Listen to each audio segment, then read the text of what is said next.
Hi friends, welcome back to Manasa recipes. Today special recipe వచ్చేసి non వెజ్కి ధీటుగా veg తినే వారి కోసం ఇలా best spicy recipe, the best meal maker కర్రీని ఒక్కసారి ఇలా రుచి చూసారంటే ఇది రైస్లోకి కానీ చపాతీల్లోకి కానీ టేస్ట్ చాలా చాలా బాగుంటుంది. దీన్ని మీరు కూడా ఒకసారి ఇలా తప్పకుండా ట్రై చేయాల్సిన రెసిపీ. మరి మీకు కూడా ఇది ఇలా పర్ఫెక్ట్గా రావాలంటే వీడియోని స్కిప్ చేయకుండా చివరి వరకు చూసేయండి. మరి ఇప్పుడు లేట్ చేయకుండా ఇలా టేస్టీగా యమ్మీగా ఈ మిల్ మేకర్ కర్రీని ఎలా ప్రిపేర్ చేయాలో చూసేద్దాం పదండి. దీన్ని చేసుకోవడానికి ముందుగా నేను ఇక్కడ ఒక 2 కప్పుల మిల్ మేకర్స్ని కొంచెం సాల్ట్ యాడ్ చేసుకొని ఒక 2 మినిట్స్ పాటు వాటర్లో వేసి ఉడికించుకున్నాను.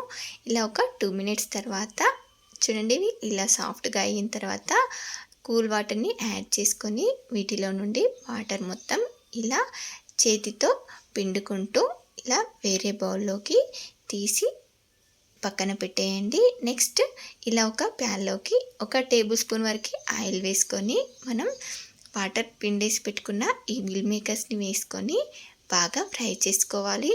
వీటిని జస్ట్ ఒక 2-3 మినిట్స్ పాటు ఇలా కొంచెం లైట్గా రంగు మారేంత వరకు ఇలా ఫ్రై చేసుకోవాలి. ఇలా ఫ్రై చేసుకోవడం వల్ల మనకు ఈ మిల్ మేకర్ ముక్క అనేది పీచుగా లేకుండా ముక్క సాఫ్ట్గా ఉంటుంది. కర్రీ చాలా రుచిగా కుదురుతుంది. చూడండి, ఇలా ఫ్రై చేసుకొని తీసేసుకున్న తర్వాత నెక్స్ట్ ఒక 2-3 టేబుల్ స్పూన్స్ వరకు ఆయిల్ వేసుకోండి. ఈ కర్రీలోకి ఆయిల్ కాస్త ఎక్కువగానే పడుతుంది.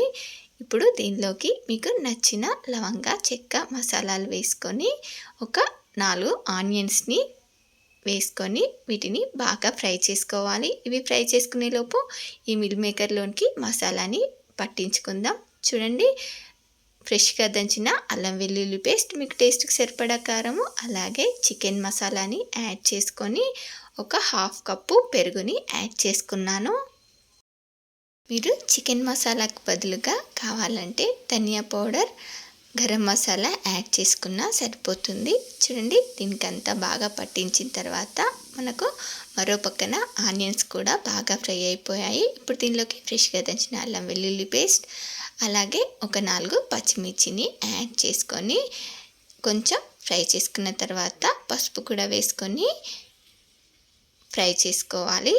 ఇప్పుడు దీనిలోకి మనం మ్యాగ్నెట్ చేసి పెట్టుకున్న ఈ మిల్ మేకర్స్ని వేసుకొని ఇది బాగా కలిసేలాగా ఇలా మిక్స్ చేసుకోవాలి.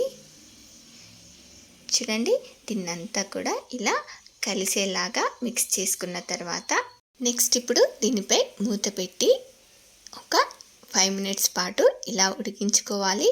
చూడండి, ఇలా ఉడికించుకోవడం వల్ల మనకు ఆనియన్ కూడా చక్కగా ఉడికిపోతుంది. ఇప్పుడు కొంచెం కొత్తిమీర వేసుకొని దీనిలోకి మీకు టేస్ట్కి సరిపడా సాల్ట్ని కూడా యాడ్ చేసుకొని ఒకసారి అంతా కలిసేలాగా బాగా మిక్స్ చేసుకున్న తర్వాత దీనిలోకి కొంచెం వాటర్ని యాడ్ చేసుకోండి. ఇలా వాటర్ని యాడ్ చేసుకొని మూత పెట్టి జస్ట్ ఒక 2 మినిట్స్ ఉడికించుకున్నామంటే మనకు అడగంటినట్టుగా అయ్యింది కదా. అది కూడా దాన్ని ఇలా మరీ మాడిపోకముందే ఇలా గరిటెతో గీకి మళ్ళీ తిరిగి మూత పెట్టి ఇలా మనకు ఆనియన్ ఇంకా సాఫ్ట్గా ఉడికేంత వరకు ఉడికించుకున్న తర్వాత దీనిలోకి కావాలంటే మీకు గ్రేవీకి సరిపడా వాటర్ని యాడ్ చేసుకోండి. కొంచెం వాటర్ని యాడ్ చేసుకుంటే మనకు గ్రేవీలా ఉంటుంది. గ్రేవీ అవసరం లేదనుకుంటే లాస్ట్లో ఇలా కొంచెం కొత్తిమీర వేసుకొని దింపేసుకుంటే సరిపోతుంది. ఇలా ఎక్కువ మసాలాలేమీ యూజ్ చేయకుండా సింపుల్గా చాలా టేస్టీగా రైస్లోకి కానీ చపాతీల్లోకి కానీ అదిరిపోయేలా మిల్ మేకర్ కర్రీని ఒకసారి ఇలా ట్రై చేసి చూడండి. చాలా చాలా బాగుంటుంది. నాన్ వెజ్కి బదులుగా ఇలా సింపుల్గా టేస్టీగా మిల్ మేకర్ కర్రీని స్పైసీగా ఇలా ఒకసారి ట్రై చేసి చూడండి. సూపర్గా ఉంటుంది. ఒక్కసారి మీ ఇంట్లో వాళ్ళకి ఇలా చేసి పెట్టండి. మళ్ళీ అడిగి మరీ చేయించుకొని తింటారో లేదో చూడండి. మరి మీకు కూడా నచ్చిందా? అయితే వెంటనే ట్రై చేసి మీకు ఎలా కుదిరిందో కామెంట్ బాక్స్లో తప్పకుండా కామెంట్ చేయండి.